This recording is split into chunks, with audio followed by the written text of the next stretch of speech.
robbery, prostitution, killing. Poverty, the shootings, the drug abuse. Two guys got in a fight right across in front of my house. I saw one peep his head around the corner, pow, pow, pow. It was just like you was in a movie, Western movie.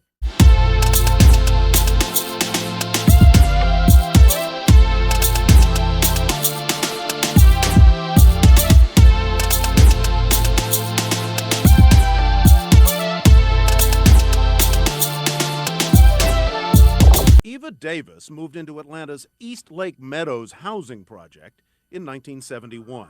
It wasn't long before murder and mayhem became a way of life. He ran right by my car and blood was just shooting out of his body. That guy shot him and he fell dead right before my face. The 650-unit housing project was never great, but when drugs took over and gangs claimed turf, it went from bad to horrible in a hurry. They would shoot and cut and stab and kill each other. That's what they did. By 1995, the crime rate was 18 times the national average. I would never go into East Lake Meadows alone. Shirley Franklin, now Atlanta's mayor, remembers the old East Lake well. How bad was it? Well, the statistics suggested it was just awful, that it was completely dysfunctional community. And then, in the early 90s, seemingly from out of nowhere, came an unlikely savior. Where do we stand on that? An Atlanta philanthropist named Tom Cousins, a developer from the other side of town, worth more than $300 million. Do you have any idea how much money you have given away over your lifetime? No, sir, I don't. I don't keep track of it. But I bet your company knows how many square feet you've built. Oh, yeah, we know that. Cousins is a soft-spoken, self-effacing Atlanta business legend whose skyscrapers dot the downtown skyline. He brought pro basketball and hockey to town, and he built the tallest building in the U.S. outside New York and Chicago. But the broken-down housing project in East Lake Meadows was like nothing he'd ever encountered. It's almost beyond description. Trash everywhere, windows broken out of the apartments. Crime was rampant. No attempt to hide the drug dealing and drug selling on the streets. Cousins' interest in East Lake began when he read a 1993 article that described how 70% of New York State prisoners came from just 8 neighborhoods. Atlanta's police chief told him there were even fewer Georgia neighborhoods mass-producing criminals. The worst by far, East Lake Meadows. I drove out there, I could not believe it. Hundreds of kids out on the streets. They had nothing to say about where they were born. They were born there. And I thought to myself, had I been born there, I'd probably be one of those people in jail if they could have caught me. The employment rate at the housing project, not the unemployment rate, was just 14%. The majority was on welfare. Only a tiny fraction of families had fathers at home. And the average age of a grandmother, 32. Can we believe this is in America? This sort of thing goes on? Cousins and his wife Ann decided their family had to dive in. He created the East Lake Foundation and began to woo housing project residents like Eva Davis, the famously strong-willed head of the Residents Association. I was kind of nervous. Here this big rich man with all this money, and he willing to come over here messing with us, and ain't nobody else been wanting to be bothered with us. Well, I was like a lot of other people. I thought he was crazy. Shirley Franklin, long before she was mayor, was part of Tom Cousins' East Lake team. I thought he was overreaching, but he was taking on something that, frankly, the rest of us felt helpless to do. I honestly didn't know whether this would work or not. I honestly didn't, but I knew we were going to try. When a faltering golf club bordering the housing project came up for sale, Cousins and his family put up $25 million and used the club as the cornerstone of one of the most audacious redevelopment plans ever conceived. The urban nightmare that was the East Lake Meadows housing project was literally just a chip shot away from the fourth hole here at East Lake Golf Club.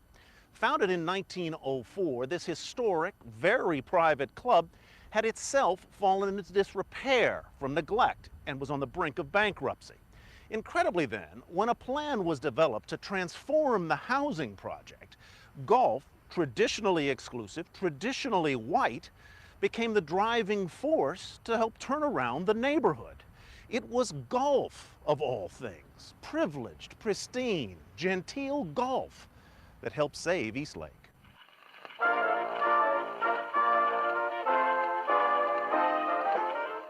Eastlake wasn't just any golf course down on its luck. It was the home course of perhaps the greatest golfer ever, Bobby Jones, the only sportsman Wall Street would throw 2 ticker tape parades for. Cousins and his team came up with a unique strategy to leverage the legendary golf club. Only 100 new corporate members would be allowed to join the existing membership. Each would fork over a suggested $200,000, bringing in a total of $20 million, money that would literally go across the street to help rebuild Eastlake.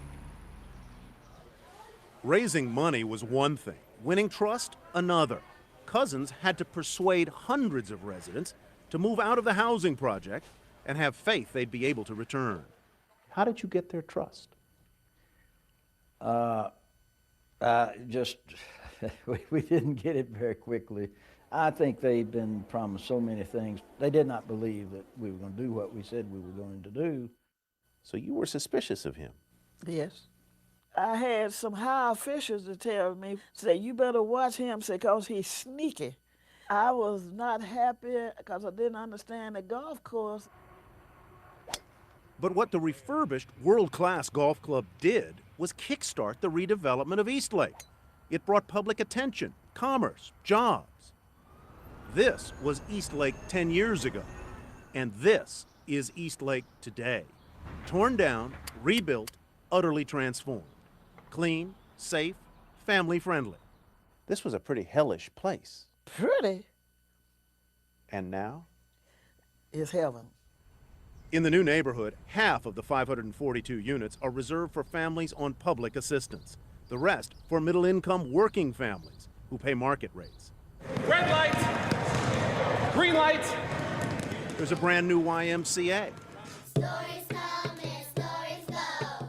The first charter school in Atlanta opened in 2001 for K through 8. 12, 8, and 4. The educational progress is nothing short of astonishing. In 1995, just 5% of neighborhood fifth graders met state math standards. Today, it's 78% at the Drew Charter School. Drew graduates like Jeffrey Johnson are living proof that Tom Cousins' vision has changed lives. He's now at a prestigious private school on an academic scholarship, a world away from the life he might have led. I'm taking American literature now. I take pre-calculus, and that's a really tough math class. I'm the piano player in the jazz ensemble. I just got into chorus. The remade neighborhood of Eastlake Villages is all wrapped around a spectacular new public golf course, which became the setting for one of Cousins' dreams. Good, that's excellent. A free mentoring program that teaches golf lessons and life lessons. One of the better things is it teaches integrity. You know, in Why do you say that? All right, other sports, basketball, football, you break the rules and there's a penalty, but there's no moral issue there. But in golf, it's all on your personal integrity. You don't improve the ball in the rough. You don't change the position. Tick, tock. Tom Cousins hopes kids can learn the cherished values of the game he loves. Phys ed classes at the school are taught on the golf course. And the Drew Charter School may be the only inner-city school in America with a golf section in its library. That's in the hole. Brandon Bradley and Shelton Davis were two of the first to take part in Cousins' golf mentoring program. Boom!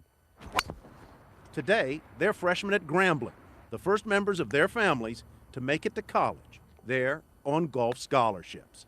One more example of how Tom Cousins reached out to a community and turned it around. Violent crime down 95%. Welfare recipients from 58% to 5%. And the employment rate for people on public assistance up from 14% to 71% now. It was the most expensive, most costly deficit in the county. And now it is one of the brightest and most profitable. It wasn't cheap. It took $128 million from government, corporate donors, and foundation grants, about a quarter of the total from the Cousins family. It's a vision that was accomplished despite the doubts of friends who thought Cousins was nuts and the rancorous battles with people who thought he was sneaky. You'd be hard-pressed to find two people that would be sort of stranger bedfellows than Eva Davis and Tom Cousins. I don't know that Tom had ever known anyone quite like Eva, but the same was true in the reverse. And once they understood that they really wanted the same dreams for this community, it was just a matter of time that they would work together successfully. He just had to get to know me, and I had to get to know him. Eva Davis, a tough cookie? The toughest. He says you're pretty tough. I ain't tough. As I got to meeting him more and more and more, I fell in love with the man and his family. How do you feel when you go over there and you see a young 11-year-old, 12-year-old playing golf? Can't tell you what pleasure that gives me. Come on up, Emmanuel. Just to What you got? see the look on their faces. You ready? All right, go. All right. You made a difference.